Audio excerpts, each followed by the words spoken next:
On the evening of 24 June, a twin earthquake hammered Venezuela.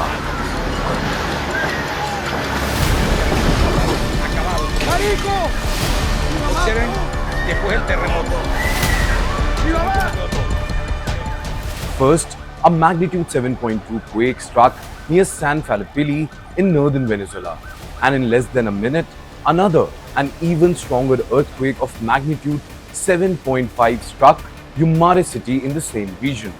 Together, these shallow, powerful quakes sent shockwaves across much of the northern Venezuela, collapsing buildings, cutting power, and driving terrified residents into the streets from Caracas to the Caribbean coast. In the first hour after the disaster, the images define the story more than the numbers ever could. Just look at these heart-wrenching visuals.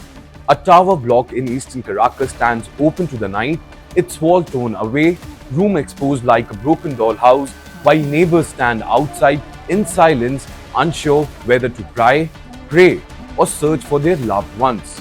In fact, on a hillside above the coastal town of Yumare, fragments of homes lie scattered in layers as if the ground had shaken the neighborhood loose and let gravity decide when families' lives would actually land.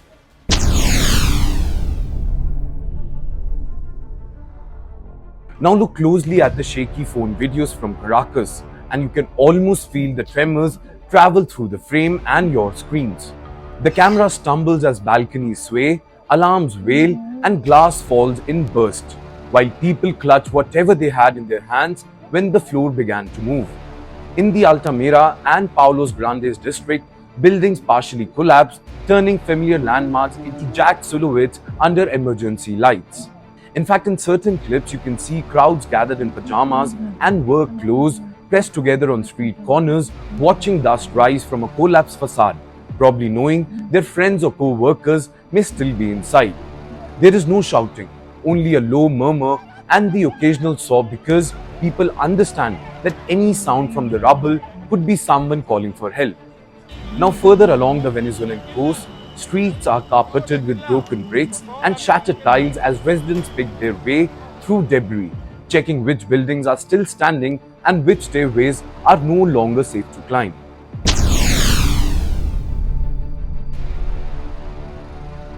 At Simon Bolivar International Airport, the country's main gateway to the world, the earthquake did not arrive as a distant headline, but as a physical shock that sent tremors through the terminal itself. In fact, a video from inside shows the moment the shaking hit the airport, as the hall shudders and people instinctively move away from the glass walls and overhead fixtures.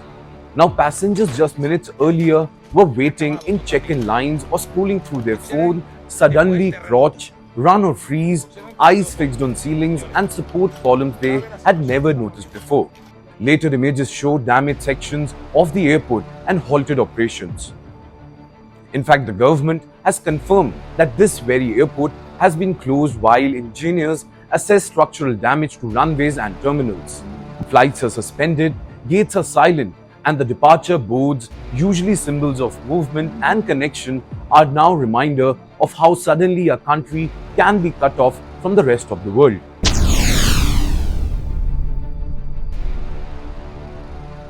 Now, away from the dust and siren, the USGS, or the United States Geological Survey, offers a colder yet vital picture of what actually happened. The agency described the 7.5 quake as the main shock in the doublet sequence, following a 7.2 shock by roughly 39 seconds among the complex boundaries between the Caribbean and South American tectonic plates. The shallow depth of around 10 kilometers and the right lateral strike slip motion make this fault system particularly dangerous for the dense urban corridors of northern Venezuela. Now, through its pager system, the USGS has issued a rare red alert for both fatalities and economic losses, warning that high casualties and extensive damage are probable and the disaster is likely widespread across this very region. In fact, based on population exposure and building vulnerability, the report suggests that the most likely range of deaths could fall between 10,000 and 1 lakh, a span that reflects both the scale of the shaking and the uncertainty of the early hours.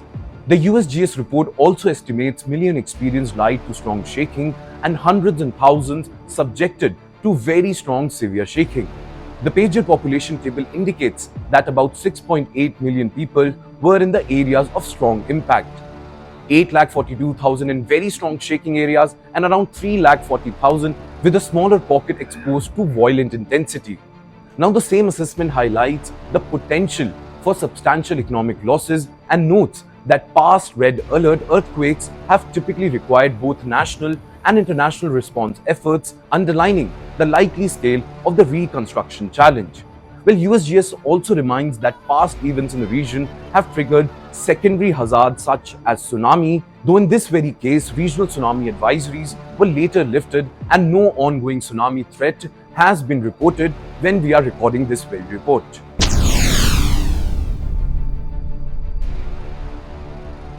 Inside Venezuela, interim president Delcy Rodriguez has declared a national state of emergency, activating disaster protocols and deploying security forces, firefighters, and medical teams across the affected states. She has also announced the closure of major airports, including Simon Bolivar, the suspension of all metro and rail services, and a week-long halt to school classes as authorities inspect buildings and infrastructure. Officials have also ordered targeted shutdown of gas supplies to reduce the risk of fire and explosions in damaged structures, while warning families to keep children and older people away from unstable buildings as aftershocks continue. Now, internationally, messages of solidarity and offers of assistance have also poured in. United States President Donald Trump has said Washington is ready, willing, and able to help, instructing agencies to prepare rapid support for Venezuela in the wake of this very tragedy. India's Prime Minister Narendra Modi has also expressed deep sorrow over the devastation, offering all possible help and extending condolences to the government and the people of Venezuela. In fact, leaders from across Latin America, including those of Brazil, El Salvador, the Dominican Republic, and Bolivia, have sent condolences and pledged rescue teams, medical personnel, and supplies, framing the disaster as a shared regional tragedy that demands a coordinated response from all these nations.